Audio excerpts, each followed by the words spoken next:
The opening move of the Tai Chi form.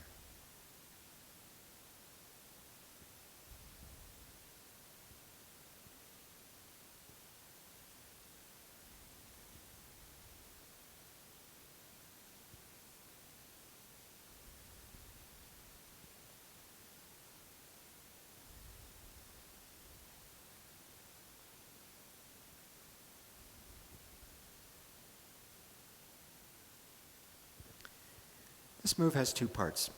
We go from what we call the V stance to a feet parallel, shoulder wide stance. And then we lift the arms, bring them out, up, and down. It looks like you're doing just the feet, then the arms. And for beginners, go ahead and think about it that way. But people who've practiced longer, try to find how both the legs and the arms are involved in the whole move. So we begin with the feet in a V. The heels are close together, they don't have to be crammed together, and the feet are comfortable, you don't have to turn them out as far as possible. Shift all of your weight into the right, allowing the left heel to float. Take an easy step to the left. As you shift into the left leg, allow the body to open to the right, and then turn back to the front.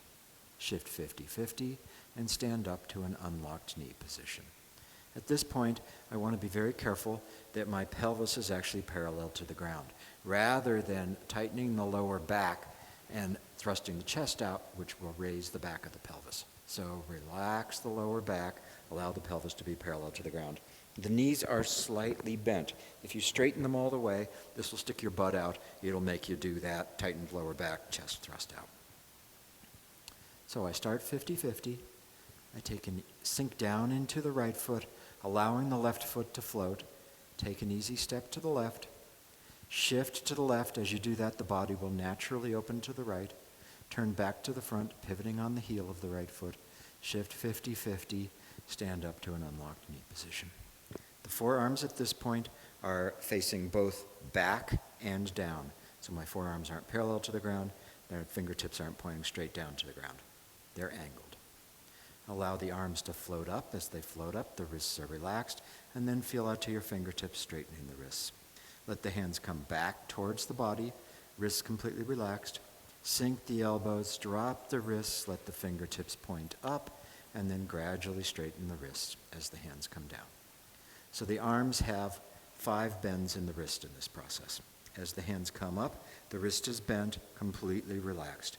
Then let the wrist straighten. That was bends 1 and then 2. Then let the hands come back as if they were riding on an invisible tabletop. The wrist bends again, bend 3. Let the fingertips drip off that invisible tabletop so they point up, bend number 4, and then gradually straighten the wrists as the hands come down. So the arms float up, fingertips, slide back on the invisible tabletop, let the elbows drop, the wrists drop, the fingertips point up, and the hands gradually straighten as you come down. This move looks like there isn't much happening in terms of shifting, but it's actually more challenging than you might think. When you sit into the right leg and release the left, try to stay in exactly the same place as you do this, versus shifting over to the right and then dropping down. That makes it easy to shift. Sink, staying perfectly in line, releasing the left leg. Step to the left. When you put the foot down, don't clomp into it. Step empty, and then shift 100% into the left. The body will naturally open to the right as you do this. When you get 100% over, 100% means 100%, then turn to the front. If working on separating the weight, stay 100% before you shift 50-50 and come up to your unlocked knee position. As the arms come up, make sure you feel the feet. When you reach out to your fingertips, don't let that disconnect you from the ground, but feel the ground through the whole body out to the fingertips. The hands come back. As the hands drip off the table and the fingertips point up, feel from the ground to your fingertips. And as the hands come down, feel the ground. So this move, like every move, has constantly changing relationship to ground. You're not just stabilizing the torso like a bust on a tabletop, moving the table, turning the table, coming over, coming up, rigidifying the legs, moving the arms, and coming back. Keep it alive through the whole thing. So that as you sink, you're dropping down to the ground, the left leg is floating. You take an easy step. As you shift and turn, feel the ground. As you turn back to the front, feel the ground shift underground so it feels like you're 50-50 in both feet, and then come up. As you reach up and out to your fingers, feel the ground. Let everything come back in.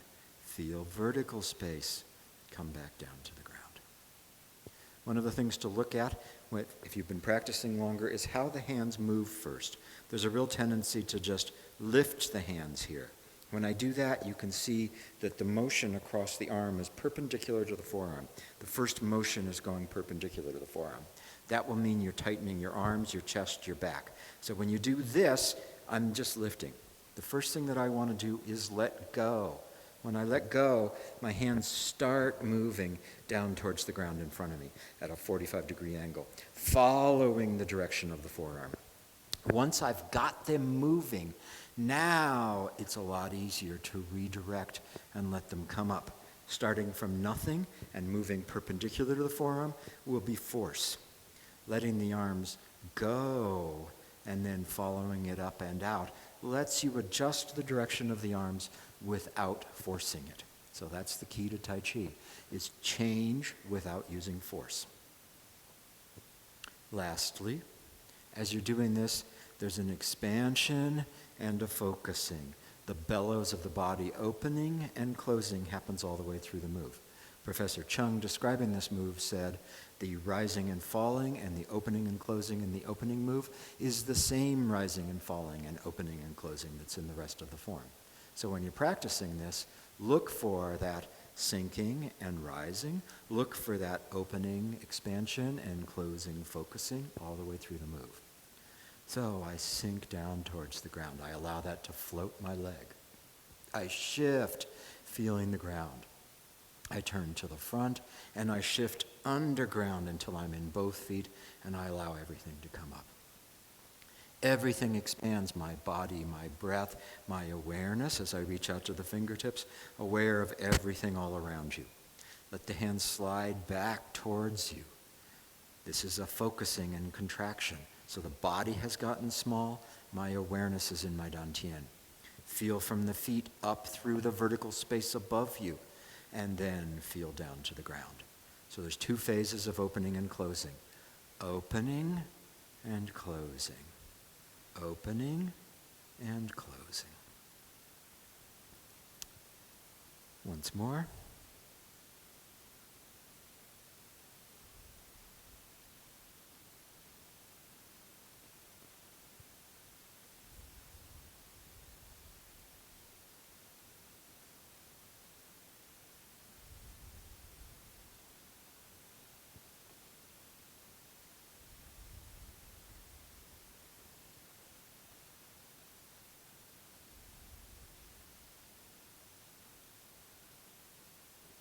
The last thing is paying attention to the inches of the form, the precise measurements.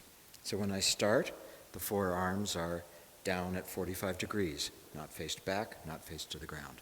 As the hands come up and reach out, make sure the elbows are still dropped, so I don't want to be zombie apocalypse. Notice the height of the fingertips. The height of the fingertips is right here at the top of my chest, my shoulders. There's a real tendency to reach up too high. So allow this to play out so that the arms are comfortable. When the hands slide back, they don't change height. They just slide right back. So the hands aren't swooping down and up on their way back. This is the invisible tabletop. They slide back. When they've slid back, the elbows run into your ribs. This is a tight posture. And the back of the wrist is one fist width in front of your chest. There's a real tendency here for people to slop it and let the elbows go past them. And see how my fingertips are pointing in now because my elbows have gone to my side? So as I come up and come back, fingertips pointed exactly straight ahead, one fist width between chest and back of wrist. When the hands drop, the fingertips don't raise. The wrist drops and the fingertips end up pointing up because the wrist dropped, as opposed to doing this, where the fingertips rise. Hands come off of the wrist. As the hand comes down, it stays one fist width away from the body and then straightens out at the back.